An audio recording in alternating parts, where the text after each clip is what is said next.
السلام علیکم ورحمۃ اللہ وبرکاتہ۔ سبحان اللہ و بحمدہ سبحان اللہ العظیم۔ اللہم صلی علی محمد وعلی آل محمد کما صلیت علی ابراہیم وعلی آل ابراہیم انک حمید مجید۔ دوستو، آج 19 جولائی 2022 جرمنی فرینکفرٹ سے میں آپ کے ساتھ دوبارہ حاضر ہوں۔ موسم آپ کے سامنے ہے، ابھی صبح کا وقت ہے، تقریباً 8:30 بج رہے ہیں، اور دھوپ کی جو چمک ہے یہ بتا رہی ہے کہ آج لوگوں کو کچھ بتائے گی۔ کل جو ٹمپریچر تھا وہ جرمنی کے اندر تقریباً 37 تک تھا، اور لوگ جو ہیں وہ اپنے کام کہیں چھوڑ چھاڑ کے گھروں میں واپس آ گئے تھے کہ گرمی کافی ہے۔ جب انسان عادی نہ ہو گرمی کا سال سے، تو یہ 37 ٹیمپریچر جو ہے وہ بھی انسان کو بہت زیادہ مشکل میں ڈال دیتا ہے۔ اب یہ دیکھیں، یہ جو اتنی لمبی یہ جو گھاس، تو خیر یہ پتہ نہیں ہے گھاس ہے یا کوئی جڑی بوٹیاں ہیں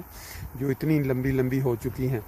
اور ان کی حالت دیکھیں، بالکل 1-2 دن کے دھوپ سے ایسے ہے جیسے جل چکی ہیں۔ اب آج کا جو ٹیمپریچر ہے جرمنی میں وہ سننے میں آ رہا ہے کہ 39 تک جانے کا امکان ہے۔ بہرحال صبح 9 بجے ابھی یہ سورج کا آغاز ہے چمک کے ساتھ، آگے جب ٹائم 12-1-2 بجے تک پہنچے گا پھر اندازہ ہوگا۔ اے سی والی گاڑیاں عموماً جن میں ایئر کنڈیشن نہیں ہوتا، یہاں جرمنی میں لوگ سمجھتے ہیں کہ کوئی فرق نہیں پڑتا یہاں کون سی، لیکن جب کسی وقت انسان موٹر وے پہ ہو اور لمبا سفر کر رہا ہو تو پھر پتہ چلتا ہے کہ اے سی کے بغیر گاڑی جو ہے وہ کتنا مشکل کام ہوتا ہے اس میں سفر کرنا، خاص طور پہ جب کبھی موٹر وے پہ رش پڑ جائے، انسان کو رکنا پڑ جائے۔ بہرحال یہ تو زندگی کے ساتھ بات جو آج کرنی ہے وہ یہ ہے کہ کل میں ایک مضمون پڑھ رہا تھا، کسی ڈاکٹر امجد یا پتہ نہیں کون صاحب تھے جن کے متعلق بڑا لمبا تھا، انہوں نے کسی نے بڑے اچھے انداز میں لکھا کہ پاکستان میں جس طرح کے ہمارے سیاستدان ہیں، کیونکہ سیاستدان جو ہوتے ہیں وہ جو لیڈران، کوئی بھی لیڈر ہوتا ہے جس کے پیچھے بہت سارے ان کے موتقین یا ان کو ماننے والے، ان کے پیچھے چلنے والے، وہ ان کے سامنے ایک ماڈل فگر ہوتے ہیں، جیسے وہ کریں گے ویسے ہی پھر آگے لوگ جو ہیں ان کے اندر وہ رواج چڑھے گا۔ پاکستان میں کیونکہ اکثر لیڈران جو ہیں مذہبی ہوں یا وہ دنیاوی ہوں، سیاسی ہوں، ان کا کام ایک ہے کہ مال بناؤ، جیبیں بھرو، کوٹھیاں بناؤ، مال باہر ممالک میں بینکوں میں بھرو۔ کیا سوچ کے بھرتے ہیں؟ یہی کہ جی ہم اپنی اولاد کے لیے کچھ کر رہے ہیں، ہم اپنی آنے والی نسلوں کے لیے کچھ کر رہے ہیں۔ انسان کو بیسیکلی خود کیا چاہیے ہوتا ہے؟ کھانے کے لیے روٹی چاہیے ہوتی ہے، پہننے کے لیے کپڑے چاہیے ہوتے ہیں، اور رہنے کے لیے گھر چاہیے، بس اتنی انسان کی۔ اور حدیث میں بھی آیا کہ انسان کی اصل جو ہے مال، اصل اس کا کیا ہے؟ جو اس نے کھا لیا، جو اس نے پہن لیا، یا اس نے اللہ کے حضور پیش کر دیا، 3 چیزیں۔ لیکن بدقسمتی سے ہمارے دیش میں آپ دیکھتے ہیں کہ جتنے بھی دیش میں کیا بلکہ دنیا بھر میں آپ دیکھیں، جو لوگ ایک دفعہ پیسے کی ہوس میں پڑ جاتے ہیں نا، پھر ان کے لیے یہ ہوتا ہے کہ وہ اب خود تو ان کو چاہیے، پتہ ہوتا ہے کہ انسان نے روٹی کھانی، صرف کپڑا پہننا ہے اور سونے کے لیے اس کو گھر چاہیے، لیکن وہ اس کی جو طمع ہے، جو ہوس، وہ بڑھتی چلی جاتی ہے۔ اور اسی حوالے سے ایک بندے نے کل مضمون لکھا ہوا تھا کہ کوئی ڈاکٹر صاحب تھے، انہوں نے کسی کے ساتھ مل کے تو وہ پلاننگ کی کہ چلیں لوگوں سے ان کو کوئی ہاؤسنگ سوسائٹی کا کوئی غالباً 2015 جب وہ وزیر چیف منسٹر نہیں، اپنا جو عدالت سپریم کورٹ کے جو چیف جج تھے افتخار چودھری، ان کے زمانے میں وہ تو انہوں نے کوئی پتہ نہیں کتنے بتایا، انہوں نے کہ کتنے ارب روپے کا انہوں نے لوگوں کے ساتھ دھوکہ کیا اور لوگوں سے پیسے لیے سوسائٹی کو، ہاؤسنگ سوسائٹی کے سلسلے میں۔ تو جب وہ منظر عام پہ آ گیا، لوگوں کو پتہ چلا کہ وہ ہڑپ کر گئے، تو وہ جو اپنا چودھری افتخار صاحب نے لیا سو موٹو ایکشن، اور ان کا کیس وہاں چلا. تو جب وہ کہتے ہیں کہ جو ہوتے ہیں نا مگر مچھ، وہ مگر مچھوں کے ساتھ ان کی دوستی ہوتی ہے، وہ ہمیشہ کمزور لوگوں پہ حملہ کرتے ہیں، مگر مچھ کو نہیں نقصان پہنچاتا. تو وہ انہوں نے مطلب انڈر دا گراؤنڈ کیا کیا کہ آپس میں وہ کوئی فیملی ٹرمز بنا کے تو آپس میں وہ کوئی رشتہ کر لیا، شادی کر دی بیٹی کی ان کے بیٹے کے ساتھ یا ان کی اس طرح. تو وہ جو کیس چل رہے تھے وہ وہیں ٹھپ ہو گئے. تو لوگ بیچارے کیا کہتے ہیں ان کو جو ملنا تھا ریلیف وہ ہو گیا رشتوں کی نظر. تو پھر وہ وہاں سے بھاگ کے دبئی چلے گئے. پھر دبئی سے ایک دفعہ واپس آئے کچھ دیر کے لیے. پھر وہ کسی کیس چلنا شروع ہوا. پھر کسی جج نے ان کو ان کے اوپر سزا ہوئی، ان کو نیب نے ان کو پکڑ، لیکن پھر ایک جج بکا، اس نے پھر ان کی وہ کر دی ضمانت. وہ پھر کینیڈا چلے، ساری اربوں روپیہ کھا کے عوام کا. تو کینیڈا شفٹ ہو گئے. تو پھر اس کے بعد وہ لکھتے ہیں کہ وہ بیمار ہوئے ہیں کسی وجہ سے، تو پاکستان میں آ کے وہ رہنا شروع کیا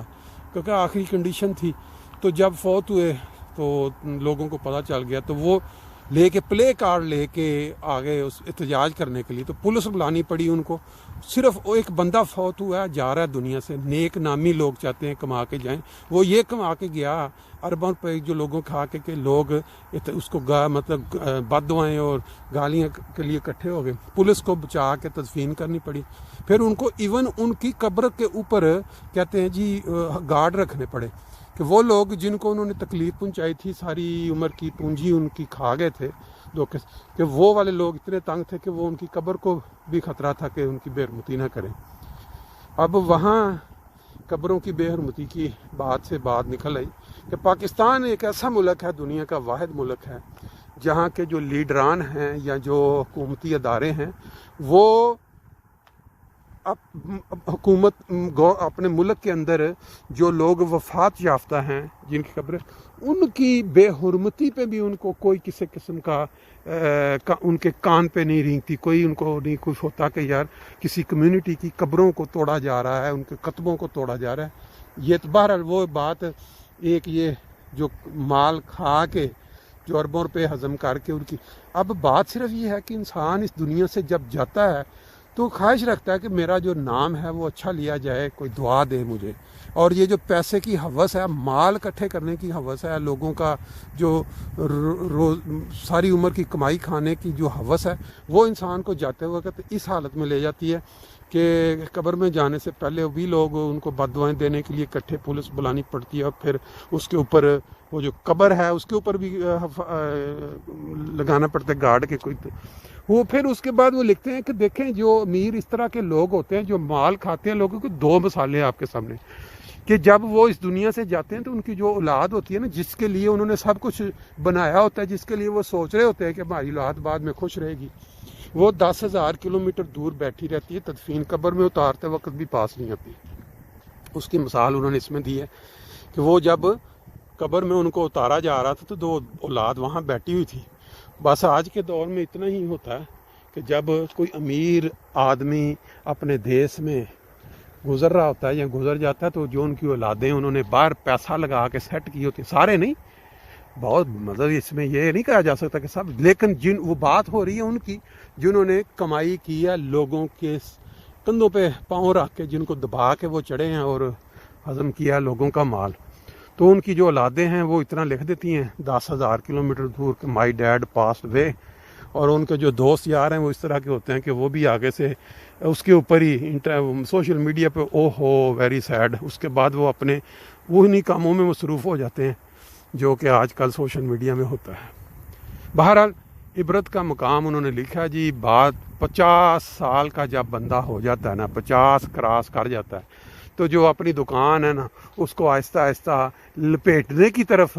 کوشش کرو، اس کے اندر مال بھرنے، تجوریاں بھرنے کی طرف خیال مت کرو، بلکہ جو اگر اکٹھا کیا ہے تو اس کو اللہ تعالیٰ کی مخلوق پہ اور غریبوں پہ اور عزیزوں پہ دے کے ان کے دل جیتنے کی، ان کی دعائیں لینے کی کوشش کریں، نہ کہ وہ ہوس اور بڑھتی چلی جائے، جو کہ آج کل دنیا میں ہوتا ہے. جیسے جیسے انسان کی عمر بڑھتی ہے نا، اس کی ہوس جو بچپن سے وہ بنائی ہوتی وہ ایسا، حالانکہ اس نے ساتھ کچھ نہیں لے کے جانا خالی ہاتھ ہوتا ہے. ہر انسان کو پتہ ہے کہ اس نے خالی ہاتھ جانا، لیکن اس کی ہوس نہیں مرتی۔ اب وہ کہتے ہیں جی اپنا اس عمر میں پہنچ کے لوگوں کی دعائیں لیں، نہ کہ لوگوں کی بد دعائیں لیں۔ اب لوگوں کے جو جذبات ہیں، لوگوں کی جو ناراضگیاں ہیں، جو ناراضگیاں آپ نے جوانی میں، جس وقت انسان کو اپنی طاقت کا زوم ہوتا ہے، اپنے مال کا، اپنی اولاد کا، وہ اب اس 50 کے اوپر آ کے نا اس کو ختم کریں، اور لوگوں کی جو ہمدردیاں، لوگوں کی دعائیں، لوگوں کی خوشیاں نہ کہ ناراضگیاں، وہ خریدنا کوشش شروع کر دیں اس کی۔ بہرحال آج کے ویلاگ میں میں نے آپ کو چھوٹا سا یہ موسم کا جو نظارہ کروایا، اور چند باتیں پتہ نہیں دوستوں کو پسند آتی ہیں کہ نہیں آتی، لیکن بہرحال میرے دل میں جو تھیں وہ میں نے بیان کر دیں۔ اب آپ کو ساتھ ویڈیو کے اینڈ پہ میں آپ کو چند جھلکیاں بھی ایڈ کروں گا کہ انسان جو دنیا میں پھیلتے ہیں کسی وجہ سے، اپنے دیش میں تنگ کیے گئے، ان کے اوپر روزی روٹی، ان کی رہائش، ان کو مذہبی طور پہ اتنا تنگ کر دیا جاتا ہے کہ وہ ملک چھوڑ کے، ان کو اپنی دھرتی ماں کو چھوڑ کے پردیس جانا پڑتا ہے۔ لیکن دل کے اندر ایک خلش ہوتی ہے کہ میرا دیش جہاں میری پیدائش ہوئی، میری آخری آرام گاہ وہاں ہو، اور پھر جب وہاں پہ قبروں کی بے حرمتیاں انسان دیکھتا ہے تو پھر سوچتا ہے کہ پتہ نہیں پیچھے جو رہ جانے والے ہیں ان کو تکلیف نہ ہو، تو باہر والے دیش میں جہاں ہیں۔ لیکن پھر بھی انسان کی بہت سارے دوست ایسے ہیں جو اس دنیا سے جانے کے بعد ان کو اپنا دیش کی مٹی نصیب ہوئی۔ ابھی چند دن پہلے ہمارے باجوہ مقصود باجوہ صاحب، ان کا سفر آخرت، اور پھر